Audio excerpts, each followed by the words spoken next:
যদি আপোনাৰ কনসাল্টিং ডক্টৰে ভাবিছে যে আপোনাৰ বাচ্চাৰ তলৰ ফালৰ পৰা ওলাব দিগদাৰি হ'ব, তেতিয়া আমি সিজাৰিয়ান সেকশন কৰো।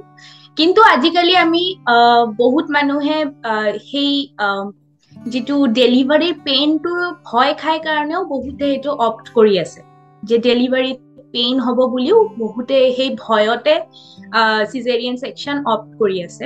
কিন্তু কিছুমান কাৰণ থাকে, নৰ্মেল ভেজাইনাল ডেলিভাৰীটো পচিবল নহয়, যেনেকে বাচ্চাটোৰ সাইজ যদি বহুত ডাঙৰ থাকে, যিটো আমাৰ মহিলা গৰাকী কঁকালৰ সাইজতকে যদি বাচ্চাৰ সাইজটো ডাঙৰ থাকে, তেতিয়া নৰ্মেলি বাচ্চাটো ওলাব নোৱাৰে, তেতিয়া আমাৰ সিজাৰিয়ান সেকশন দৰকাৰ হয়। ডেলিভাৰী যেতিয়া মাদাৰৰ অক্সিজেন যিটো সাপ্লাই থাকে সেইটো যদি বাচ্চাৰ কাৰণে কমি যায়, তেতিয়া বাচ্চাটো পেটৰ ভিতৰত কষ্ট পাব পাৰে আৰু ইমিডিয়েট ডেলিভাৰী লাগিব পাৰে।